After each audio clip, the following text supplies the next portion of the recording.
রাওয়ালপিন্ডিতে চতুর্থ দিন শেষে মনে হচ্ছিল ম্যাচটা নিশ্চিত ড্রয়ের পথে এগুচ্ছে, কিন্তু সবাইকে ভুল প্রমাণ করলেন বাংলাদেশের বোলাররা। মিরাজ সাকিবরা পাকিস্তানের ব্যাটিং অর্ডারে ধস নামিয়ে তৈরি করলেন অবিস্মরণীয় এক জয়ের পরিস্থিতি। পাকিস্তানের বিপক্ষে 10 উইকেটে পাওয়া জয়ের ম্যাচের শেষ দিনে সাকিব নেন 3 উইকেট। আসামি হয়েও এত ভালো পারফরমেন্স কেমন করে করলেন সাকিব? এটা তার নিত্যদিনেরই ব্যাপার। মেহেদী হাসান মিরাজের সঙ্গে সাকিবের বোলিংই কার্যত দ্বিতীয় ইনিংসে পাকিস্তানকে হার মানতে বাধ্য করে। আন্তর্জাতিক ক্রিকেটে বাঁহাতি স্পিনারদের মধ্যে সবচেয়ে বেশি উইকেট এখন সাকিবের। শীর্ষে উঠতে সাকিব পেছনে ফেলেছেন নিউজিল্যান্ডের কিংবদন্তি ড্যানিয়েল ভেটোরিকে। ভেটোরি 442 আন্তর্জাতিক ম্যাচে 705 উইকেট নিয়েছিলেন। 444 ম্যাচে সাকিবের শিকার 706 উইকেট। তাদের দুজনের পর 568 উইকেট নিয়ে 3-এ রয়েছেন রবীন্দ্র জাদেজা।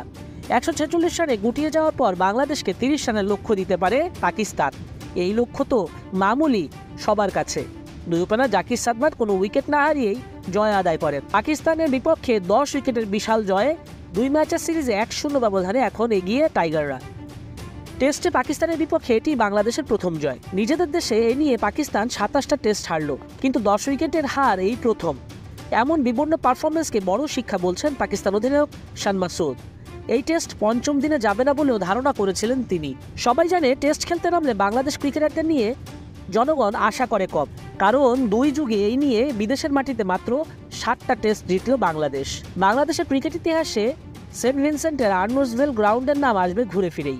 দেশের বাইরে প্রথম টেস্ট জয়ের ভেন্যু ছিল সেটি, তবে সকল জয়কে ছাপিয়ে গেছে রাওয়ালপিন্ডি স্টেডিয়ামে 10 উইকেটের কীর্তি। পাকিস্তানের মাটিতে বাংলাদেশের আক্ষেপ ও হাহাকারের স্মৃতি আর দেশের ভেতরে গত কয়েক সপ্তাহের আন্দোলন বন্যার ঘটনা প্রবাহে এই টেস্ট নিয়ে খুব কম মানুষেরই ফোকাস ছিল। তবে নতুন বাংলাদেশের সাথে বাংলাদেশ ক্রিকেটাররা পাপনের পদত্যাগে নির্ভার পারফরমেন্স করেছে। সবাই চাপহীন খেলেছে, দলে একতা ফিরেছে। পলিটিশিয়ান সাকিব মামলার আসামি হয়েও বুঝিয়ে দিয়েছেন খেলোয়াড় সাকিব কেন সেরা। 2009 সালের জুলাইয়ে বাংলাদেশ বিদেশের মাটিতে প্রথম টেস্ট জেতে, তবে সেবার ওয়েস্ট ইন্ডিজ ক্রিকেটাররা বেঁকে বসে। ক্যারিবীয়রা জোড়াতালি দিয়ে দল গঠন করে, আর সেই দলের বিপক্ষে বাংলাদেশ পরপর 2টা টেস্ট জিতে প্রথমবারের মতো দেশের বাইরে সিরিজ জিতে। বাংলাদেশকে বিদেশের মাটিতে তৃতীয় টেস্ট জিততে অপেক্ষা করতে হয়েছিল 4 বছর। 2013 সালের এপ্রিলে হারারি স্পোর্টস ক্লাব মাঠে জিম্বাবুয়েকে বাংলাদেশ হারায়। এরপরেও জিম্বাবুয়েকে 2021 সালে হারিয়েছিল, তবে দলটা যখন জিম্বাবুয়ে, তখন এদের বিপক্ষে জয়ে বড় কোনো ক্রেডিট নেই। 2017 সালে শ্রীলঙ্কার বিপক্ষে পিসারা ওভারের জয়টা ছিল অন্যরকম। সেটা ছিল বাংলাদেশের 100তম টেস্ট। তামিম ইকবাল, সাকিব আল হাসানরা বাংলাদেশ রাঙিয়ে তোলে 4 উইকেটের দারুণ জয়ে। 2022 সালের জানুয়ারিতে মাউন্ট মঙ্গানুয়ের জয় ছিল অনেকের কাছে অপ্রত্যাশিত। সেই শুরু থেকেই বাংলাদেশ দলের জন্য নিউজিল্যান্ডের সফর মানে কোনোভাবে নিউজিল্যান্ডে হারের ব্যবধান কমিয়ে আনার চেষ্টা।